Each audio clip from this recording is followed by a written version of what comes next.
Well, hello everybody and welcome back to Now Let's Be Honest About Movies. My name is David Tate and this is... Jonathan Payne. And he is your host for today and I am the co-host because today we are doing our concluding video on the Red Rising trilogy. So far we have covered Red Rising.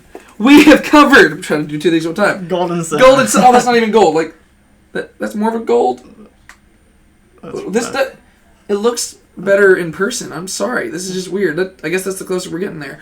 Golden Sun. And then now, at long last, we have reached... Morning Star. Morning Star. That's good. Is that one right there? You think we're good? We're going to keep it here? Yeah. Yeah. Well, so we're at Morning Star. We have finally reached the conclusion of the Red Rising trilogy, at least the first trilogy in Red Rising. We'll see if we do the next one. But that being said, this is not my video to do. This is Jonathan's to lead. So, Jonathan, get us started. Yeah, so if y'all haven't watched the other videos, or even if you have, I got interested in this series from a friend that I knew. That I just asked her, like, hey, do you know any good books that you could recommend? And she recommended this, and by some roundabout way it came up and I mentioned it to David, and we started reading them. I read them again for a second time, and we're finally here at the third book. So we're gonna try and not so much like just recap the book, but just talk about it and give our thoughts on it. And so yeah, let's just get into it. So this book starts with Darrow. He's in prison. It kind of starts right after what we saw in the last one. And he's in prison by the Jackal. Yeah. So what were your thoughts? I guess, what were your thoughts at the end of the last book? What did you kind of think was going to happen? So at the end of the last one, I knew that it had to end on a big kind of cliffhanger, and I think we addressed this at the end of our last video when we talked about it. I knew it had to be something pretty big, and I think you'd also kind of told me that it ended kind of like darkly. Yeah. But I kind of knew that had to happen because it had to be a big setup for the final book. But it was a lot more extreme than I expected. Like, a lot of people die in the end of the second book and stuff. And so going into the third one, I don't know what I was expecting, but I was really shocked to see the mental state that Darrow was in, being in prison and stuff, to where it took him a while to shake it off in this book. Yeah. And I thought that it was pulled off, because he kind of did the same thing at the beginning of the second book, where it's like Darrow was doing really good, and then something happens at the beginning of the second book where he kind of just spirals downward, and he kind of has to build himself back up again. Yeah. But this one I thought was pulled off probably a little bit better. And you felt really bad for Darrow. Like, he was like this leader, and like everything was going so well at the end of the second book. And then whenever Morning Star kicks off, it's like, wow, this guy has had basically almost his humanity stripped from him, and you feel really bad for him. Yeah, like you said in the second book, it's called Golden Sun. So, you're kind of expecting in the beginning of the book for him to be doing really well. Because it's Golden Sun. But it actually doesn't come to fruition until the very end, and then it gets cut short. Yep. So, yeah. Kind of a twist ending, and I think that's one of the things that I really enjoy about the series that got me interested in liking it. I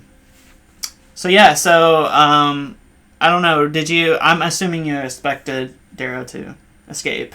Yes, that would have been a really boring If he didn't, then where would we go? It was just a big character study the entire book. He's just in prison, lamenting over how he lost. Yeah.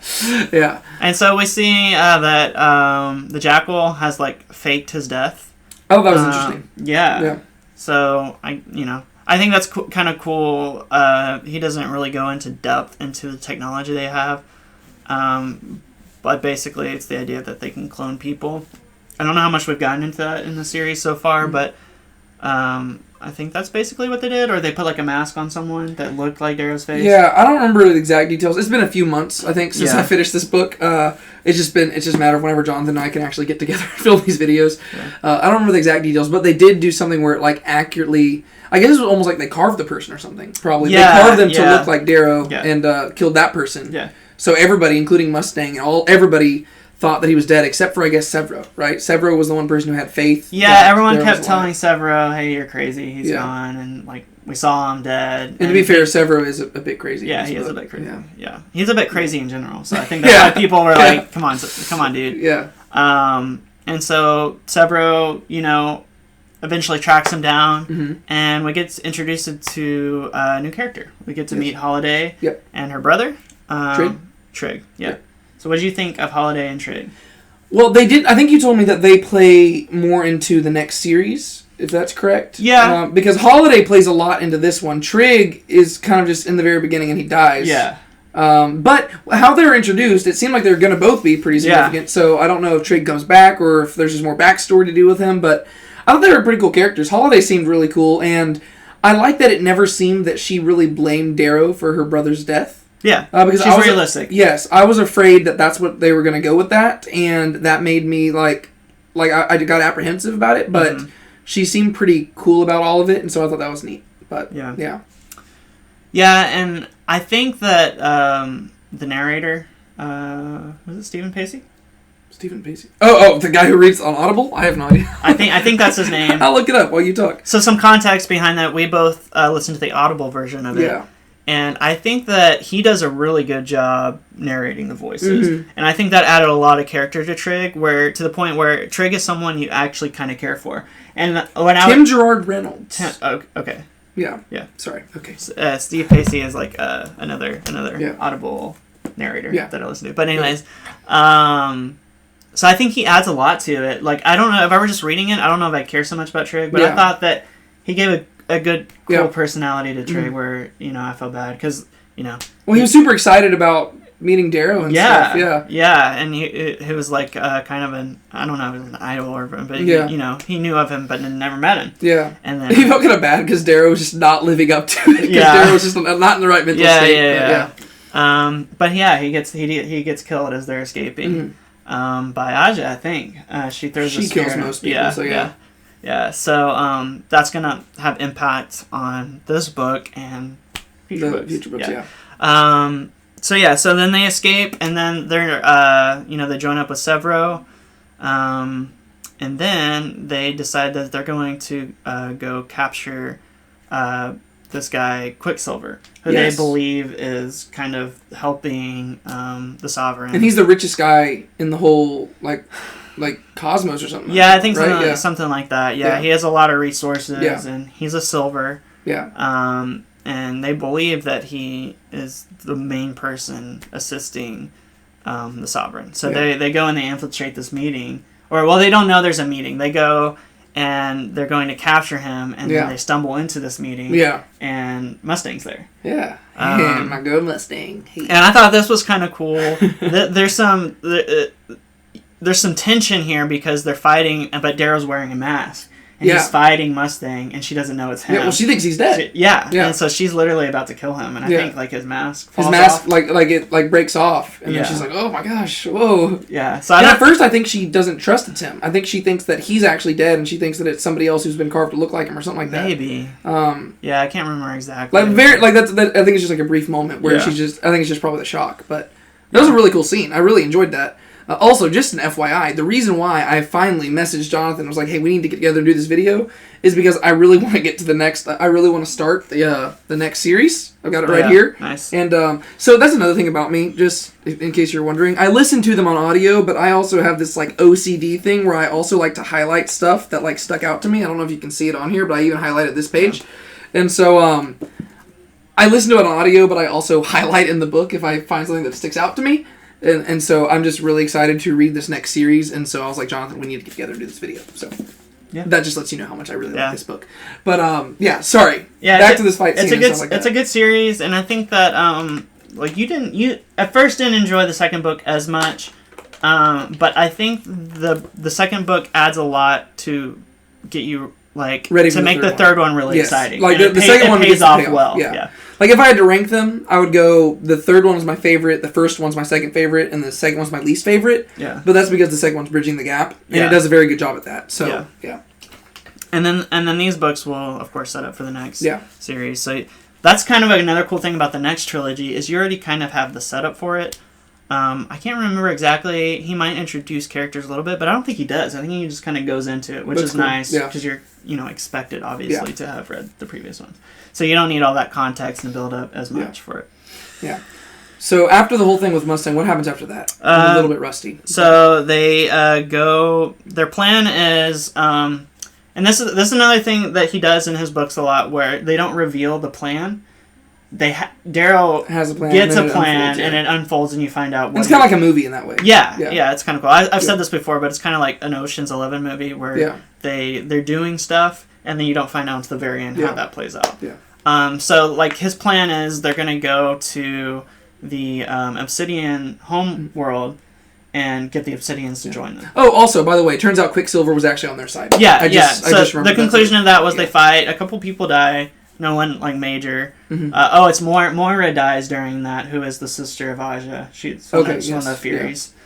Yeah. And then. But then eventually, fast forward, they go to the Obsidian place, and this is where Mustang actually comes and joins them, right? Yeah. So after the fight, she leaves. I think. Mm-hmm. I think she has to, for some reason they split, and then they decide they're gonna go pretend, or they don't pretend. They go take over Phobos, which is one of the moons, and actually what they're doing is they're flying and going to the Obsidian place. And while they're there, they run into Mustang. Yeah. And she basically says, "I'm coming with you." Yeah, I'm coming with you, and. You know, they always have that debate of, like, I don't know if you trust her? And it's like, yes, she's trustworthy. It's like, every book, it's like, is Mustang trustworthy? Yes, she's trustworthy. Yeah. But I do understand why people would be like, why they would not trust her, because she has kind of been sucking up to the Sovereign this entire time. Yeah. But it's because she's very tactical. Yeah. But yeah, I actually really like the whole thing on the Obsidian. Like, is it just like their planet? Like, where are they on the moon? I'm pretty sure it's Mars. Oh, it's Mars. Okay, it's just like a certain area. It's a different. I think so. Yeah, I was getting kind of confused about like where the Obsidian thing was at. Yeah. Anyone, I'm pretty sure I know that based on the future books, but anyone who's watching this that has read them that wants to correct us, you can do that. Tell us how we're wrong. Yes, please do. People do that on all the videos. But yeah, so they get attacked by an enemy ship. They're not sure who's on it, but they think it's Aja and Cassius. Yes.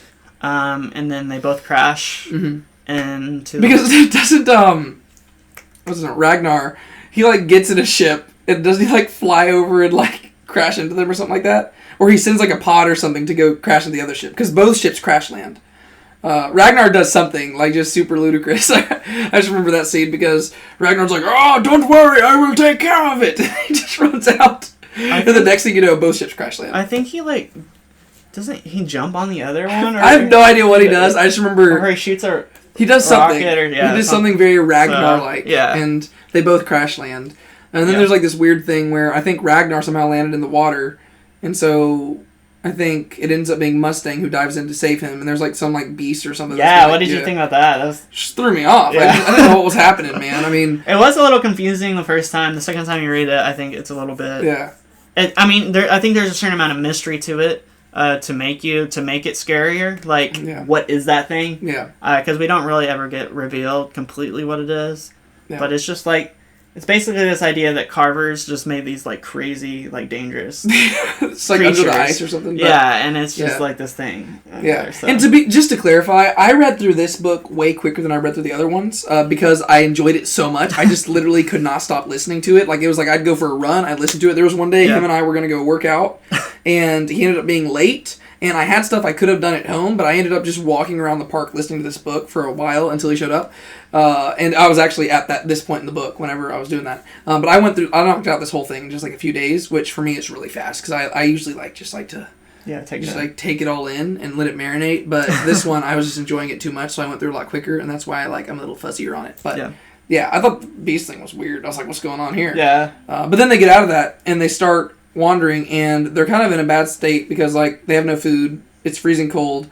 Ragnar's the only one who can really kind of press on because he's kind of used to, I guess, that weather, and he's like how he's structured is. And like, I think they're really concerned for Holiday because she's like the weakest, technically, her body because she's not a gold. Yeah.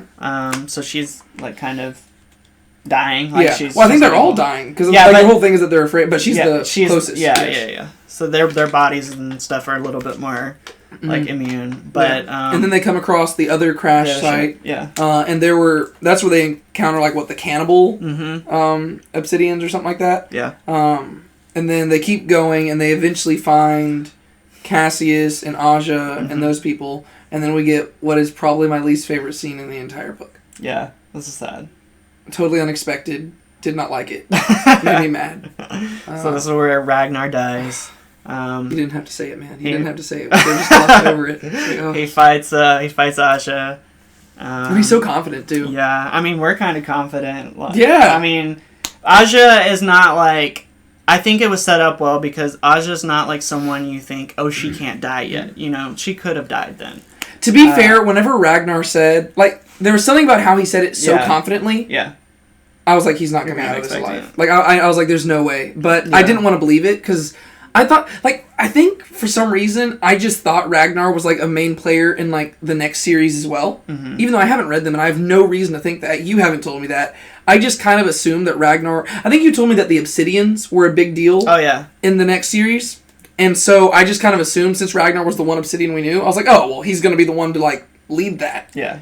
And so I just assumed he was there for the long haul, and he was one of my favorite characters. And so I was not emotionally prepared for Ragnar to die. Yeah. Like, I don't typically get emotional, but I was like, I remember right where I was at. I was running through Timber Cove neighborhood when I was listening to this, and I was so mad.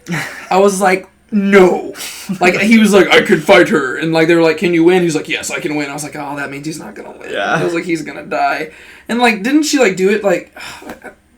This is too bad. I can't go through it. I can't talk about it. Ragnar died, and it made me mad, and I was so sad about it, and I literally went and texted you. I was like, they didn't do that to my boy Ragnar. Yeah. So... that bummed me out. Yeah, that happened. I'm sad now. And then, while he's dying, his sister shows up. Yeah. Also... Mustang shoots an arrow through Cassius's neck. Yeah, that's true, yeah. When I read that, I was like, oh, he's dead. Yeah. Oh, he's not dead, though. What? See, I still had hope because I was convinced that Cassius had to be a good guy by the end of the series. Like, I knew that they couldn't not redeem him. I knew that you tried to convince me that he wasn't going to be redeemed, but I knew that he had to be redeemed in some sense, and so I was like, that can't kill him. He's too important to a character, and I think it would, like... Given how important Cassius was to Darrow, I was like, it wouldn't be narratively satisfying if Mustang killed him. And I also didn't know if Mustang would actually kill him. Yeah.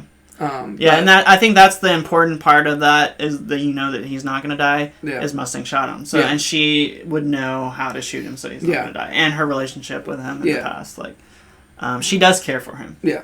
She doesn't care for him in the same way as Darrow, but she has, you know, she does care. Yeah.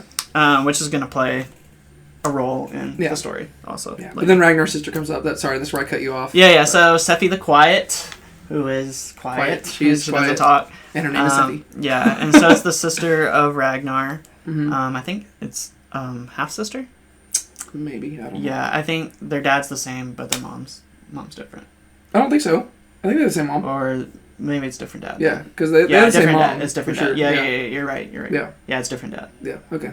So, man. Yeah. There's stuff in the next trilogy that's exciting. I'm sorry. That's why we're filming this video, so I can get to it. Yeah, so she comes and she gets to see him die. And I thought one really cool thing about this scene is I think it's her that's trying to hand him the sword.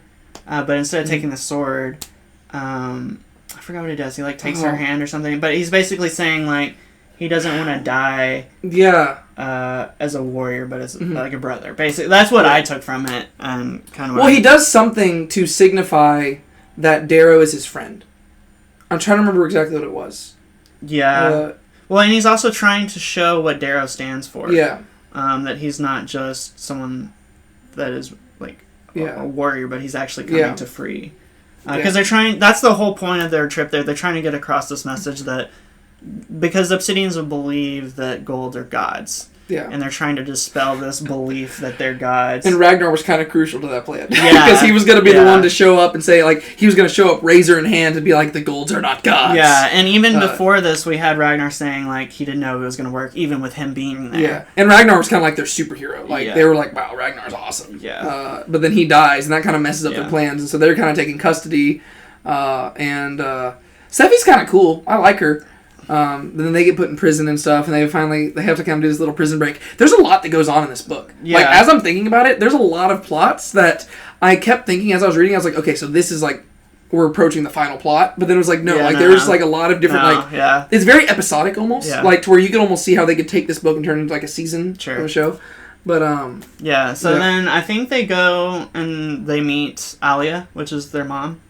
Yes. Sephi and Ragnar's mother. She's a jerk. I don't like and they're going to go meet the gods, the golds that live in I forget what the area they call, but the place that's there where they kind of watch over them. It's the Norse term for it's not Valhalla or something. It's let me see. Where's Thor live?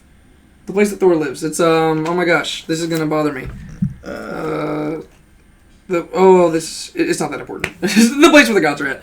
Yeah. You can tell us in the comments. But yeah, so they go to this place, and they're wanting to disprove the fact that these golds are gods, which personally, I really like this plot line, because if you've watched our other videos, or if you're just familiar with what we do on this channel, I really like looking for theological points that we can get from books, and I thought it was really cool, the idea that these golds have deceived people into thinking that they're gods when they're not. And how Darrow and them's mission is to prove that these aren't real gods. Because that's, like, theologically, that's what we do in our lives, right? We raise up different things as false gods in our life, and the role of, like, Christ, our Savior, is to come in and dismantle those gods in our lives and show us who the true God is. And so Darrow, he's not claiming to be God or anything. He's just showing that these things are false gods. Yeah. And that's not a place to put their hope. And then he is showing that he is kind of their Messiah figure who can deliver them from that false idolatry. Yeah. And so I thought that was kind of cool. Darrow is very much a Christ figure in this book. I mean, he's not perfect, obviously. And in the same way, the things that they think are gods, they're actually slaves to. Yes. Yeah. Like, they're subjugating them. Like, yeah.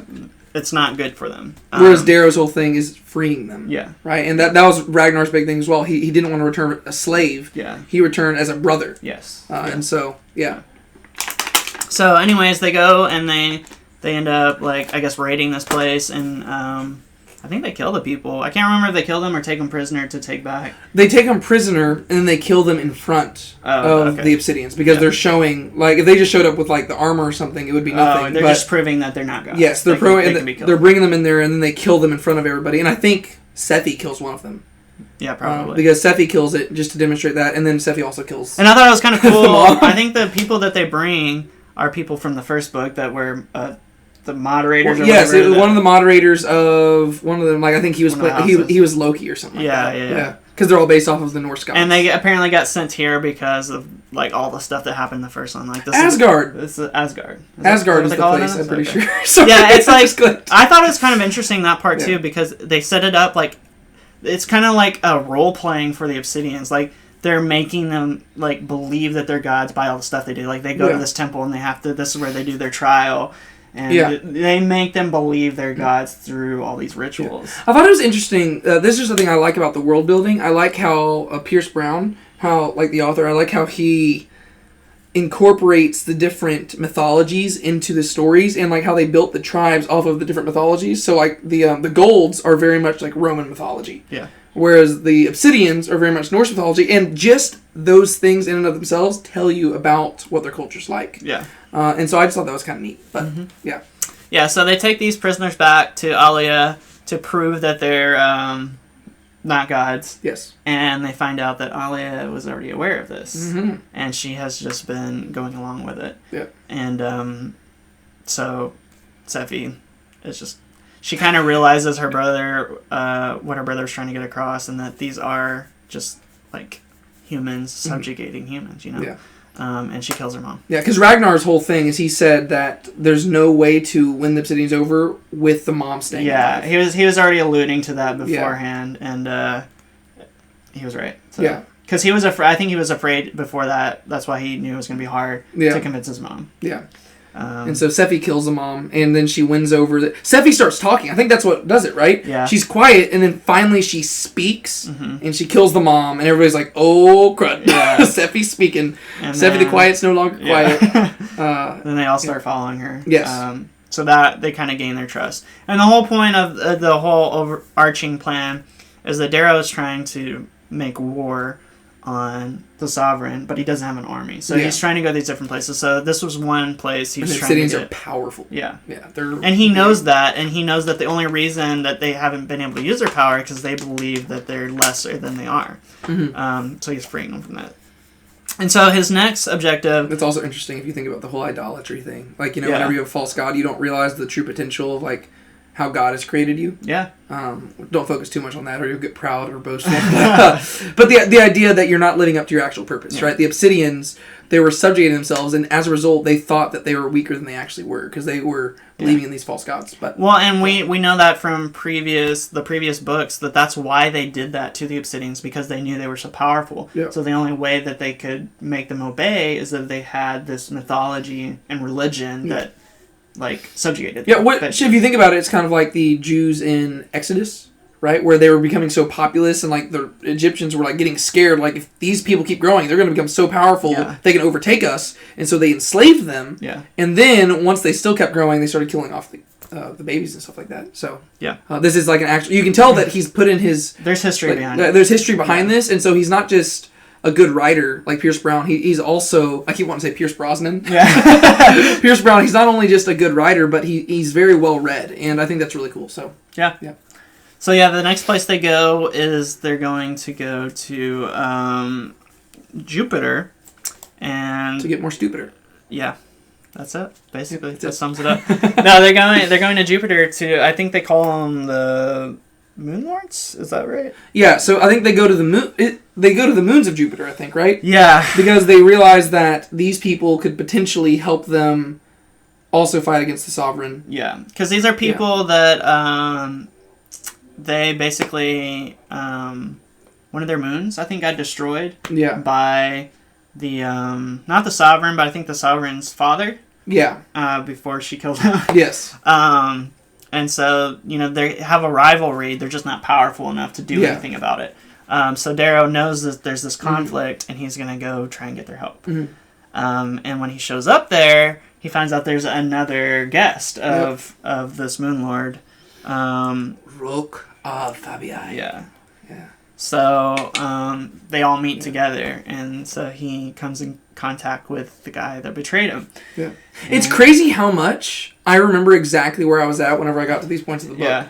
Like, literally, I remember I went on like a 15-mile hike on this day, and I covered all this stuff with the Obsidians, and at this point I was at the corner of Highway 3 and Bay Area Boulevard whenever Rogue walked in. Nice. In case anybody was wondering. Yeah. You can go look it up now. You know where I live, kind of. But and another thing I thought that was cool about this is Darrow had already known or thought that he might be the person that was there, because he already develops a way to get Rope to kind of give away the place. So he ends up kind of I guess he makes him angry or something, or well, I think what he does is earlier in the book he had learned that I think Cassius had told him whenever they were on Mars, Cassius, that Cassius has been their prisoner because Cassius is still healing from the neck wound and stuff. Yeah, I think so the Obsidians, I think, helped heal him a little bit. Yeah, he's still recovering from and so Cassius had revealed to him that a bunch of weapons had been stolen, like big weapons, like world-destroying weapons, like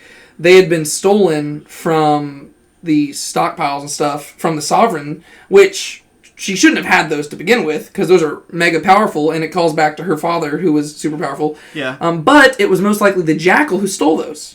But what Darrow brings up is he just brings up the fact that those have been removed from their hangars or something like that. So it makes it sound like the Sovereign has removed them to start using them against people. Yeah. And so he kind of frames it as if the Sovereign is planning on doing something to betray him afterwards. Yeah, so it would be like she was doing what her father did. Yeah. And so it really cast them. They already had those preconceptions about what they would do, or what they had the capacity to do. Yeah.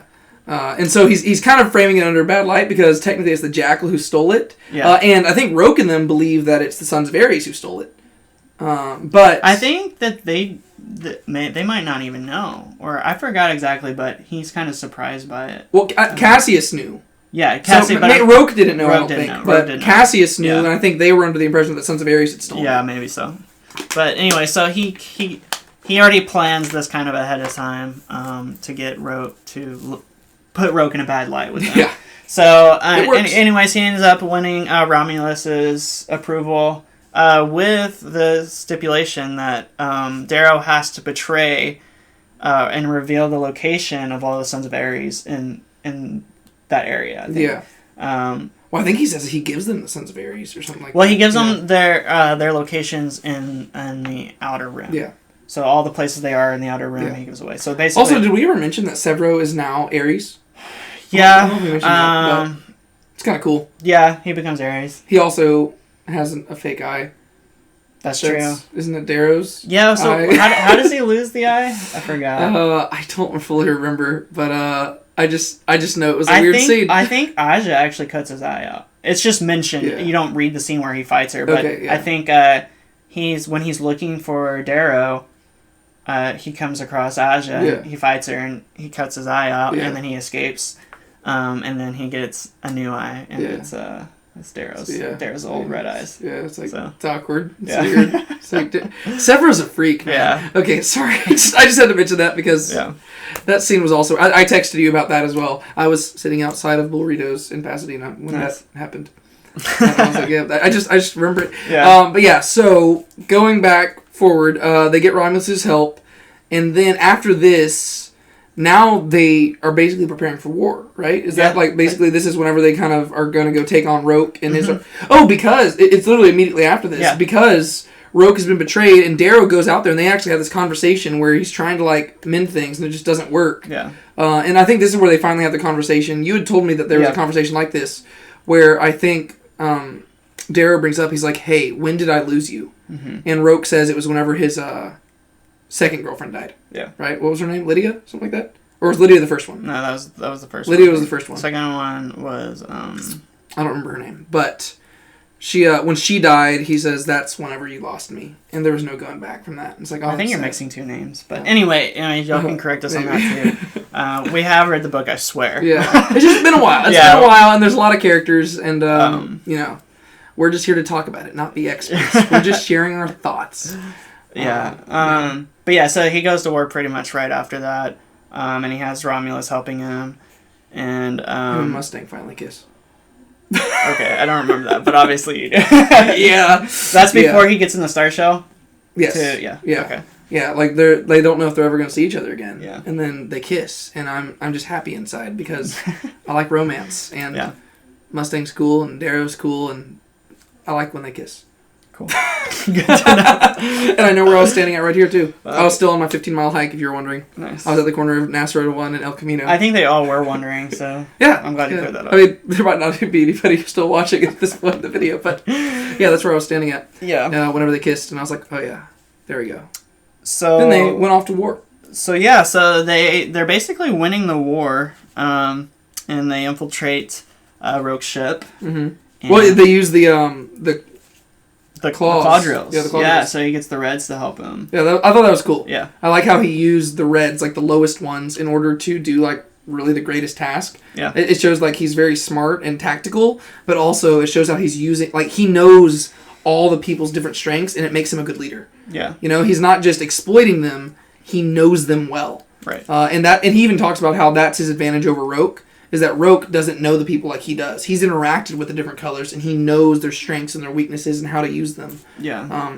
For their cause, and it's really cool. And one thing that we didn't talk about that I just thought was a interesting plot point is like when Darrow first gets rescued, he doesn't want to lead anymore. He wants to kind of just let Severo, take the lead. But Severo, he realizes, isn't really a leader. Like he wasn't meant to lead. He was meant to be in the shadows and be the support. Well, Severo's more impulsive, and he kind of starts becoming a total terrorist at one point. Like, he's just doing very rash stuff, and it's because Severo's afraid. He's not, like you said, he's not meant for that spot. Yeah. And so he's just kind of just doing what he thinks is best, but also Darrow's a natural leader, and so he's just trying to get into the Howlers, like, which makes sense. I mean, Severo's doing the right thing there, where he's trying to make Darrow earn his spot back in the Howlers.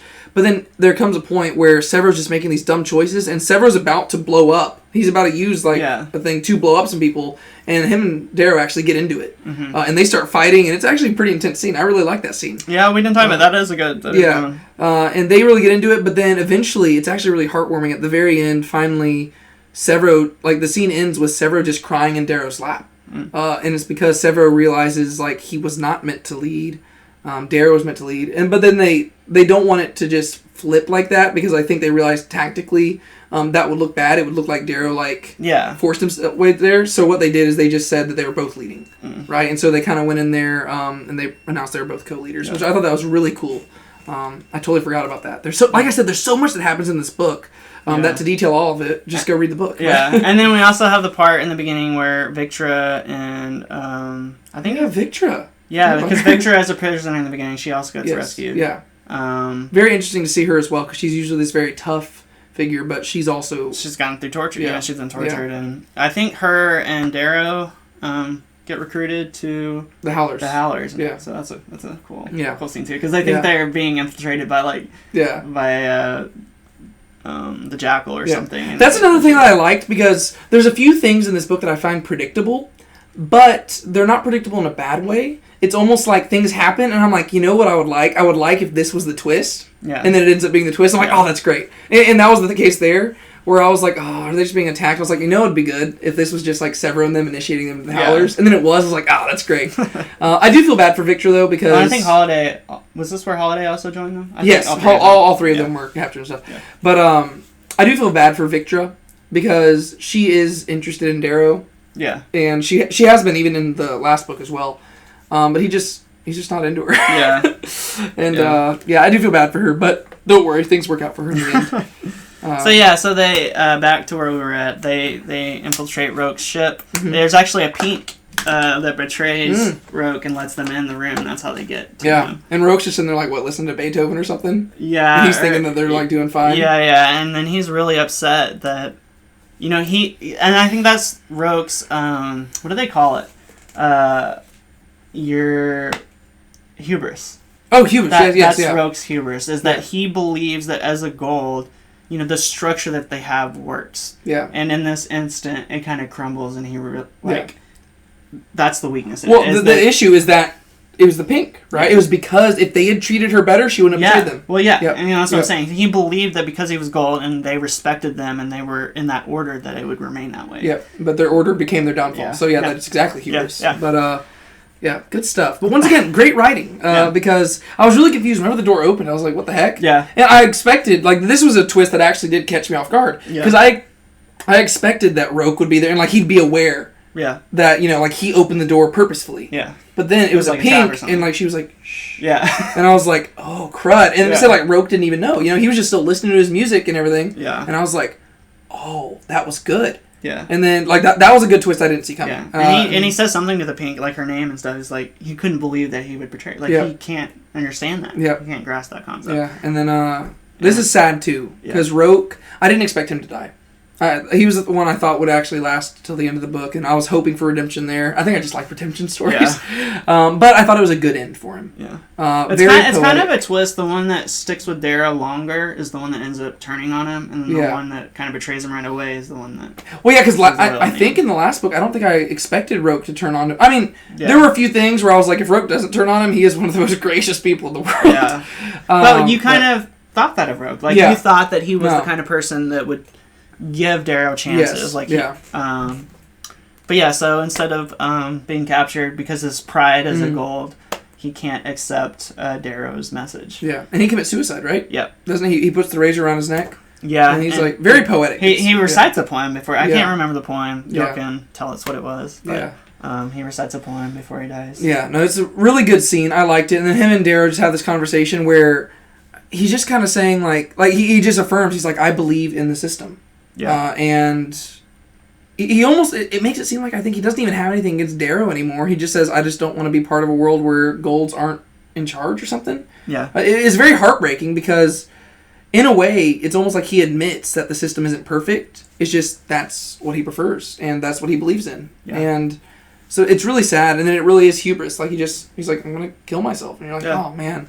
And just Darrow. Like you have to admire you kind of admire him for sticking to what he believes in. Like he believes that system. No, I did finish that scene thinking about like I just admired him. Yeah, I did think that because because people can have a good reason to do something, but that doesn't mean it's the right reason. So you know, he had logic and he thought what he was doing was right, and I think that's good storytelling when you have a villain who believes what they're doing is righteous and good, then it's harder to just oppose them outright and say they deserve to die because you're like, yeah, that makes sense. Yeah. So. Also, I'll have y'all know that at this point, I was almost back to my house after the 15-mile hike. Nice.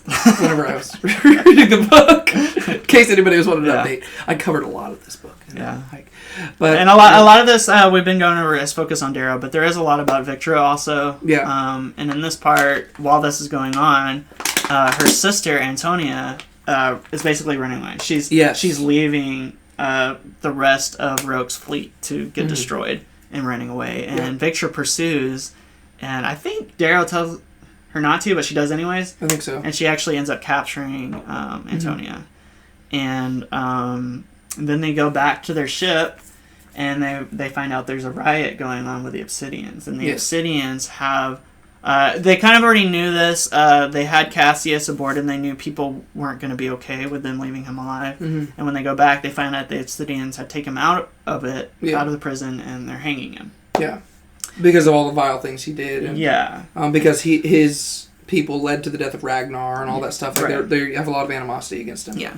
And so we see a really good kind of redemption for the Severo that we've seen so far in the book. Yes. You know, we're like, oh man, he's kind of a wimp, you know, like, but we see this is the moment where Severo actually becomes a leader. He has some value in leadership, and he steps in, and you know, he's like, I've done atrocious thing and killed people too, so I deserve to die just as him, and he ends up hanging himself also. I love what he did here. It was very similar to what Darrow did in the first book, where Darrow was whipped, because it was almost the same exact tactic. Because what he did, Severo didn't immediately just say, I'm a bad guy, I deserve to get hanged. What he did is he got the Obsidians to agree. He said, we all think that evil should be punished, right? And they said, yes! And like they just think, you know, that there's their righteous fury against Cassius. Yeah, and they say, and people who murder, they should be killed, yes? And they're like, yeah. And he's like, I'm a murderer. And so he jumps off. And they're like, wait, what? They're like, oh no. And so everybody's like, oh my gosh, what's going on? Yeah. But that's his point. He's like, we're all guilty of stuff here. Yeah. None of us are righteous. No, not one. All have sinned and fallen short of the glory of God. And so in a way, he does become like a Jesus figure, right? Even though obviously he's not righteous. He was literally a terrorist at the beginning of this book. But he is taking that sacrificial role. Yeah. And he is sacrificing himself to save somebody he doesn't particularly like. He doesn't like Cassius. If anything, I would say he might have almost been jealous of Cassius, like Darrow's affection for Cassius. Yeah, I think when they took Cassius, Darrow was actually concerned about Severo. Yeah. Because he knew that Severo might want to kill him. Yeah. But we see that Severo has realized the importance and the message Darrow has been trying to get across. Yeah, and so that was probably my favorite scene in the entire book. Yeah. The death of Ragnar was my least favorite. That was probably my favorite, though. Like, just because it was such like a... I didn't understand... Like, I'm trying to think when it clicked what he was going to do. Mm-hmm. And I wish that it had clicked sooner, because I'd like to think I was that smart. But I didn't really know. I was like, oh, dang, what is happening? Like, I don't know. Can't remember exactly what I was thinking because it's been a long time, but... I knew that he had to have something planned. I knew that it couldn't just be him like, yeah, cheering on Cassius dying, and I knew that Cassius couldn't die. Like, I knew that... I knew that they had to do something... I knew that Sephi seemed sketchy. Like, I knew that something was going to happen with Sephi the Quiet, that, like, she would do something... Because there were a lot of things where I think even Mustang was like, hey, we got to watch out for her. Yeah. And Mustang's usually a pretty trustworthy person, so if she says that, you know, beware. So I knew that something was going to happen there, but I didn't think, like, just... I had this gut feeling that Cassius would not die. But I wasn't totally sure what Severo was doing there, but it was such a brilliant twist. Yeah. And then... Like Darrow, like even Darrow was like, I respect that. That was awesome. And yeah. And I don't remember if does he say he takes the idea from... I don't know if he does. I feel like I remember reading that, but maybe it's just from you and me talking that I think about that. But yeah, I'm not sure if he got the idea. You mean from the whipping thing? Yeah, but I think that we can safely assume that he did, whether he said it or not. Yeah. Because, you know, he kind of idolizes Darrow. So, like, I'm sure he remembers that event and pulled from that. But so then from this we learn that him and Victra are going to get married. Yeah, they are. So you don't have to feel too bad for Victra because and we see the value in Severo, so we're happy for them. Yeah, you know? It's like it makes sense. It's really cool. I really like that. Yeah. Yeah, I thought it was like a little sweet moment. I was like, oh, like just because they kind of had a romance thing going on. Yeah. But then I think was it Victra who called it off with Severo? I think she called it off for some reason. Before that. Before the war. Before, like, they had, like, the whole war thing. But then finally, after he did that, I think she realized that she didn't want him to die so much. And she's like, we're going to get married. And then, like, I think, like, the next week they get married. And it's, like, just a really... I'm like, oh, this is cool. And it's kind of funny because you wonder, like, how... Because Victor's, like, this nice, fancy, like, gold that values, like, quality. And Severo's just kind of this... disgusting, weird dude, and you're like, how could they end up together? And they kind of joke about this. It's like an opposites attract type thing, but so I liked it. It was an unexpected pairing going into the book. But I liked it. Like, they have their own little arc throughout the whole book, and I thought that was cool.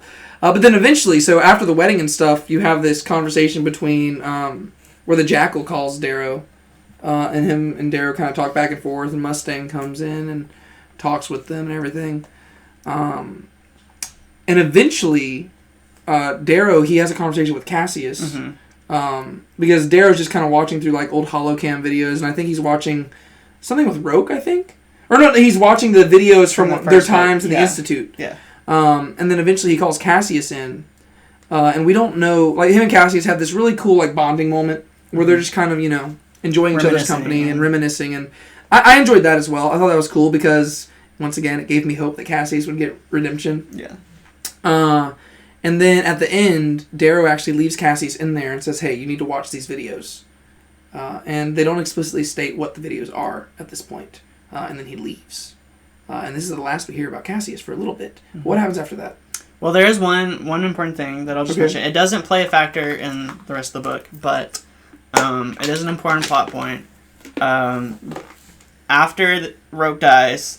They actually bomb the dockyards. Yes. Romulus is... Because, they realize that, once their plan comes to fruition and they take down the Sovereign, that Romulus could turn on them and attack them. So he's going to destroy their dockyards and get rid of all their fleet, their armada. But they act like it was Roke's final act, right? Yeah, so they play it off, so it seems like it was... Like, he did that before he killed himself. That felt like it was something significant, but nothing ever came from it. So I kind of assumed that was going to play into the next series. But and then, so after that, then they're going to, they defeated Roke's army. Now they're going to go attack Luna. And so this is the part where I feel like something happens in between. But basically, they go to Cassius and Antonia's prison. And... they're like, hey, Cassius, we're going to let you go. We feel like you've redeemed yourself. Just, like, never return. Like, never come back. And he agrees, and they let him out. And then he shoots Rogue. Severo. Oh, yes. Sorry. Yeah, Rogue's dead. So Rogue is out of the picture. Yeah, so he shoots Severo. They do have a funeral for Rogue and stuff. That happened. Yeah, they do. That's true. That stuff happened as well. And I think Darrow's like one of the only ones that goes. Or something. Yeah, I think some of the others come, but he makes it clear that he says they only came for him. Yeah, they didn't come for Rogue, and he's actually really sad about that. Cassius does too, because Cassius was his friend. Oh, okay. I think he lets him go, and people that's controversial too because they don't think he should let him. Yeah, but it's because they were all friends. Yeah, but that was that was a good. And that's scene another too. reason that's going to play into later. Cassius really appreciated that Darrow let him go to the funeral. For Rogue. Yeah, that's cool. Yeah. But Darrow, you do get to see... I like that it's from his perspective, because you get to see his heart for people. Yeah. And once again, just thinking theologically, like how gracious he is. Like, Rogue did so much bad stuff to him. To be fair, he also did a lot of bad stuff to Rogue. Yeah. But Rogue ended up doing the worst stuff, you know? But you see his intentions, and it wasn't like... It wasn't direct intentions, it was indirect causes of Darrow's plan. Well, and I think both ways. Like, Darrow didn't intentionally do anything against Rogue. Like, they both had fondness for each other, they just stood for different things. Yeah. And just Darrow's love for him, even in death, like, it was just so cool. Like, just hearing him talk about it, and he just felt so bad that Rogue, died alone, and that nobody cared for him. But yeah, so fast and forward. We're just jumping all over the place. Yeah. So, that was all because you actually said Rogue instead of Severo. Yeah. So Cassius gets freed and he shoots Severo. Yeah, so he's betrayed them. Yeah. And he frees Antonia. Mm-hmm. And he chops off Darrow's hand. That's later. That's once they escape. Yeah, because they're on the ship. And then I think they let Mustang... No, Mustang goes with them. But then they leave, and then they meet the Jackal. And when the Jackal comes, then he tells Cassius to cut off Darrow's hand. Okay, yeah. And they kill Antonia, because Antonia earlier had run away, and the Jackal knows this, so they kill Antonia. And she's like, what? Oh, yeah, she thought everything was going good, but they were like, yeah, you left your place. So her hubris catches up to her as well. And then they they're going to publicly execute Darrow in front of the Sovereign, so they take him to the Sovereign. And this is on live television and everything. Yeah, they're going to live broadcast it, so everyone knows, like, they're shutting down this resistance. Yeah. This part, like, reminded me a lot of that other series, Hunger Games. Okay. Because that's something that they it just reminded me of that, because that's what they did in Hunger Games. They publicly were broadcasting things to show that they were in control and that they were shutting down this resistance. Yeah. And that's it's a PR move. Yeah, so that's kind of what it reminded me of. But then we find out that plot twist. Severo is not actually dead. He actually doesn't come back yet, but Cassius ends up killing the guards. Yes. So Cassius hasn't actually betrayed them. It was all him playing the part. Which is really cool. Yeah. This was like it felt so good to know that Darrow had gotten across to Cassius, and he had decided to help them. And they fight Aja, and they kill Aja finally. Yeah. She's been so annoying the entire book series. She has been. Well, Severo comes back, and I think Severo helps kill her too. Yeah. And they basically chop all the limbs off of. They basically brutalize the Jackal. Oh, the Jackal. Yeah, they end up. Well, the thing is, he's blowing up places. Yeah. And he tells Darrow he needs to kill himself, and he'll stop. Yeah. But instead of doing that, this was pretty gruesome. But he rips out his tongue. Yeah. So yikes. Yeah. But and I will say I like this twist. The fact that Cassius hadn't betrayed them and stuff. I did see it coming. First off. Part of me just hopefully saw it coming because I wanted Cassius to be redeemed. Yeah. But at first I did not. Whenever Cassius turned on them and shot Severo, at first I was like, oh my gosh, I fell for it too. Yeah. But then the thing that gave it away is that they so quickly moved on past Severo's death. Yeah. Especially when earlier on, and it could be because so much stuff was going on, because it's just so fast paced at the end. But earlier when Ragnar died. Like, Darrow, there's stuff going on. Darrow's in prison now. His plan's falling apart.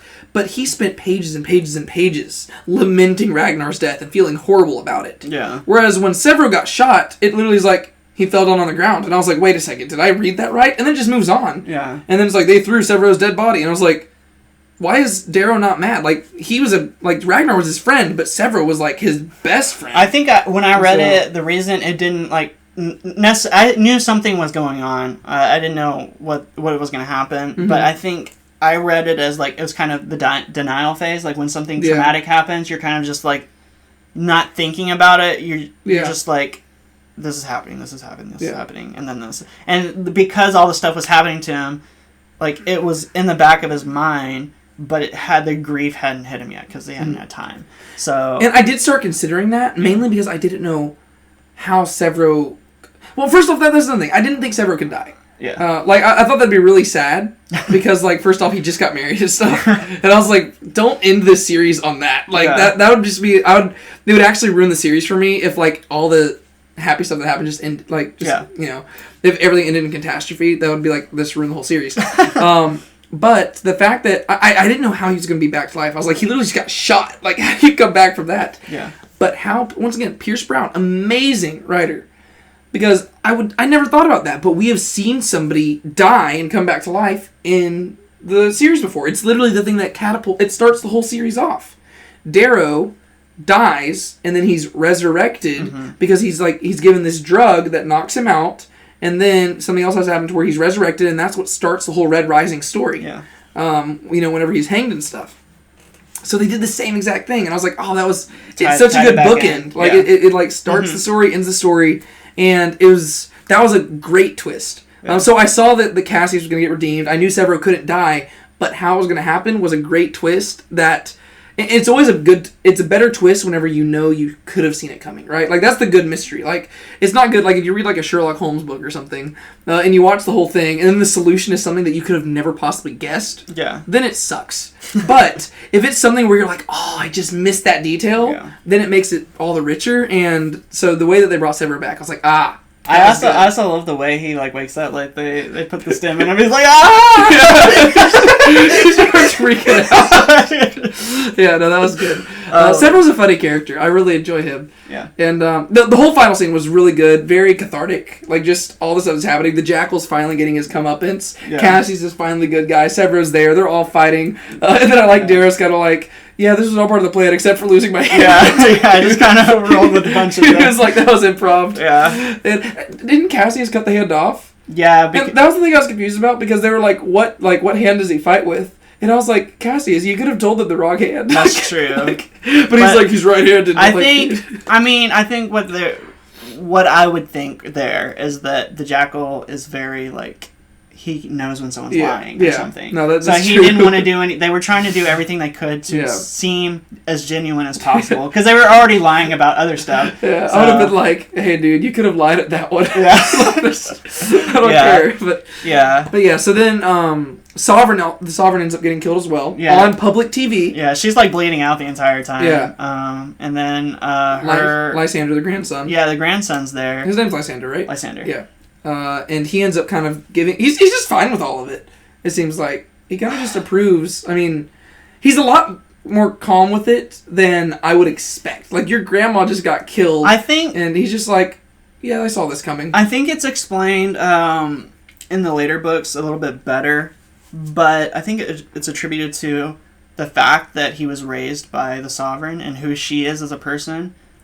There's some implications there as to how she raised him, and he's also a gold. So I think they have a little bit more disconnect from emotions. Yeah. Like, she's taught him, and that's why he's like that. Yeah. Okay. That would make sense. So it's also funny. Like, I just can't get it out of my brain. Like, in the second book, like, he was just like fanboying over Darrow. Yeah. And he's just like, "Oh, you're so cool," and then like Darrow's kidnapping him, and he's like, "This is awesome." Yeah.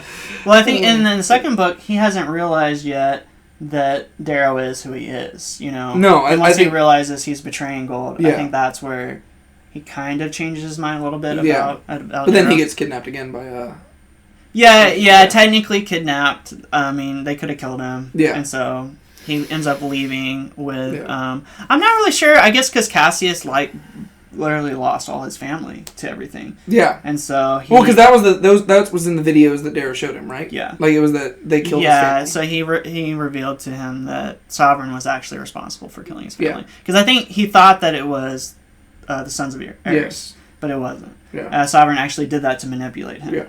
And so he ends up leaving with Lysander. And I think he's kind of going... like exile or something, right? They call it exile, yeah. I think his plan is to go out and he's going to try and help people. Okay. You know, that's cool. He's gonna be like a lone crusader. Nice. Thing. Yeah. That's cool. That's a good ending for Cassius. Like, I like it, and like they part on good terms. And he's. I guess the idea is he's trying to take Lysander away from all this to raise him up, right? Away. That's cool. Away from the influence of what he learned. Yeah. And try and make him a better person. Yeah. So. And Mustang becomes a sovereign. Yeah. Mustang. Right. And Lysander kind of gives his approval. It seems like. Yeah. But yeah. So that's kind of cool. Yeah, seems like she's like she walks out with the scepter, and I think that I felt a little tension, like, oh, I'm not sure what they're gonna do. I mean, I think it was pretty obvious she was gonna get away with it, but they just all kind of accepted and they're really relaxed with it. I was like, that's a lot of power to just give somebody without like a greater discussion. Yeah, they're like, yeah, sure, you'll be fine. Especially because they didn't trust her earlier. I think she walks into the council room where they're all debating the next step they're gonna take. And all of them are just like, okay, you're sovereign. I was like, okay, wow. I mean, given that all the previous sovereigns have been like tyrants, maybe you should just take a little more time to figure stuff out. But she ends up being fine. Yeah. And then we just resolve the book, right? The resolution at the very end. Blah, blah, blah, blah, blah. So the other thing that happens is the execution of the Jackal. The Jackal, yeah. Which is a cool little insight into their relationship and heartbreaking, because you see that Mustang still obviously loves her brother,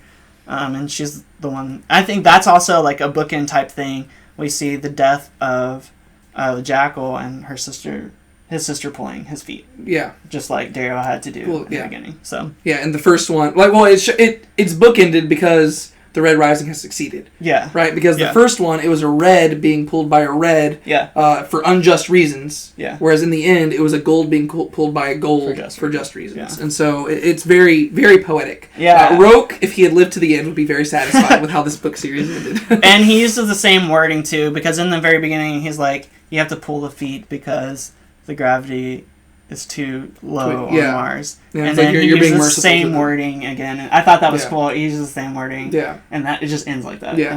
It was good. Yeah. It was very good.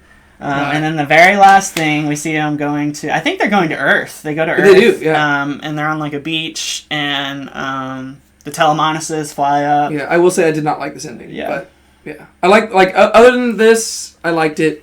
And I thought it was a good ending. I just didn't... It ruined Mustang's character to me.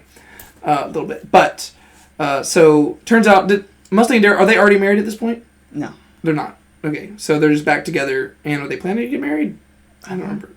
Well, I know that they're going to get married, okay? I know that they're going to be. I just didn't remember if it happened at the end of the book, okay? They don't get married in this book at all. Okay. Like, there's no marriage. Okay. But we can assume that they're going to end up together. I didn't remember if it happened, like, between chapters or something like that. But, yeah, so they arrive, and the Telemonuses arrive, and Darrow and Mustang are talking, and then she says something along the lines of, like, hey, I need you to meet somebody, and the Telemonuses bring forward a little baby named Pax, and Mustang's like, hey, this is your son. Yeah. I had him whenever everybody presumed you to be dead, and, so you've got a son. And Darrow's like, why didn't you tell me? And she's like, oh, I was waiting to see if you were, like, worthy to, like, know. Yeah. Like basically, like, she's like, you wanted to know why I was, like, keeping you at a distance. It's because I was testing you to see if you were, like, ready for this. And I was like, that was weird to me. Like, I get her mindset behind it, kind of. But, like, this is his child. Like, he deserves to know. Like, I get her heart behind it. I understand. Like, she was just trying to be a caring mother, and, like, she wanted to make sure, like, he was trustworthy. She had the son when he was in prison. Yes. Well, like I said, she thought he was dead. And she had, like, before that, had just found out that he's actually a red, and he's trying to take down gold. And so I think she kind of had to do this reevaluation of, is this guy someone who's, like, a terrorist who just wants to kill everyone? Or is he going to do what what I was trying to learn about him and, like, help grow something out of it? And she was trying to make sure, because they were all in war, and they, there wasn't really a peacetime in between that where that could happen. And I think I don't know if it justifies it, but it makes sense. And I think we've talked about this before. Like, it shows that not all decisions are the right decisions. Well, yeah. I mean, she's flawed. Not perfect, and I do understand the motivation. It's just one of those things. I'm like, I think it's just because I like Mustang's character so much. Yeah. And basically everything else she does in the book, she's like pretty much right on everything. Yeah. And so I'm like, that's like the one, like, don't end it on that. Yeah. Like, I was like, like everything else you've done, I've loved so much. And then, like, the final thing you do, I'm like, why? Yeah. Well, in the next books, there's a lot more of things that happen for you to appreciate her and like her. Good. Good. So don't worry about that. Okay, cool. Well, there you go. There's our discussion on Morning Star. I was about to call it Golden Sun. I was like, no, Golden Sun. Golden Sun? Golden Sun. I was about to call it that, but it's Morning Star. Mm-hmm. And they talk about the Morning Star was... Who did they called Darrow the Morning Star, right? Yeah. And the idea of the Morning Star, that's the last... it's the first star you see at nighttime and the last time when you see come morning, I think. It's the last star. It's the one that sits the closest to the sun or something like that. I don't know. Yeah, something like that. Yeah. But anyways, it's basically like the guiding star in the night, and Darrow was that guiding star for this Red Rising. Yeah. Red Rising. Nice. Yeah, so there's our discussion on it, and I gotta say, thank you for recommending the series. Yeah. I really enjoyed it a lot. I wasn't really sure, I don't know, I just feel like whenever you learn about a new book series, because I know when I was first recommended books, and I started getting into them, it's always hard to get into a new thing. Mm-hmm. Because you have all these other things that you really like, and you're trying to compare it, I feel like. I don't know. Yeah. So I wasn't really sure how you would take it and read it. Mm-hmm. I just knew that you liked romance, and that it does have that in it. Yeah. So I guess what do you think? What do you think is gonna happen in the next books? What do you think Iron Gold means? I don't know about the title. I haven't really spent much time thinking on the title.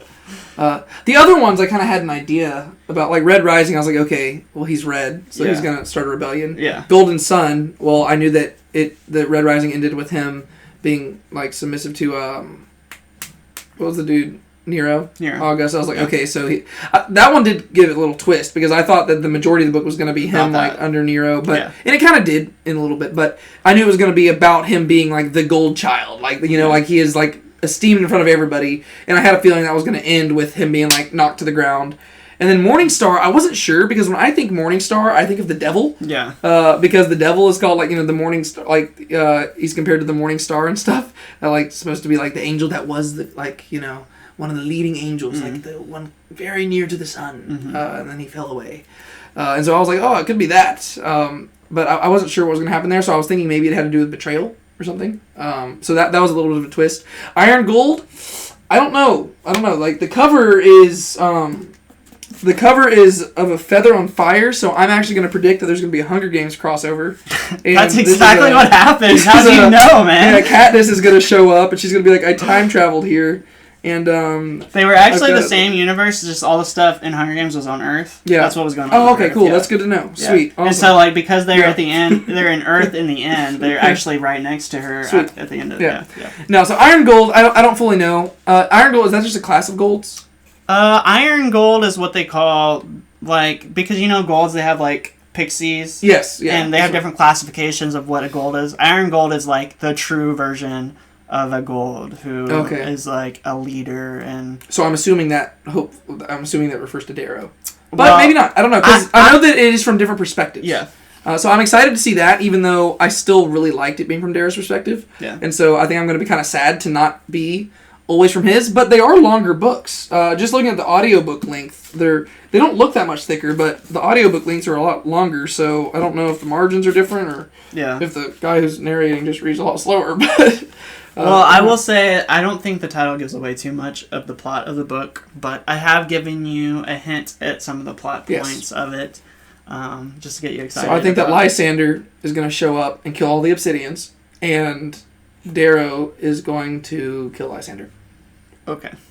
I'm kidding. That's his prediction, guys. You heard it here. Yeah, I'm just making stuff up at this point. I think that Mustang's going to be there. Yeah. And I think she's going to be the sovereign. And I think her and Darrow are going to be married. And I think they're going to have a child named Pax, who is present in the series. It's almost like all these things are already like in the book you read. Yeah. So I don't know what's going to happen. I do know, just because, you've kind of told me this a little bit, but even if you hadn't told me, I'd be able to kind of predict this. Yeah. Obviously, not everybody's going to be happy with what happened in these books. And I know there's a time jump and stuff, because if everybody was happy with it, then there would be no need for a new series. Yeah. So there's going to be something that gives rise to new conflict. Obviously, I think the Rising is going to be going successfully, but there's going to be issues, and like maybe what Darrow's created isn't exactly what he was going for. Yeah. Maybe there's been some setbacks, and so it went well for a while, but now something's risen where he's like, okay, this isn't the world I wanted to create. Yeah. And so there's a lot of pushback, and it's not going as smoothly as I thought. And so I'm imagining that's going to be that's going to kick things off. And then the different perspectives, we'll probably just talk about how other people were affected by what happened in this series.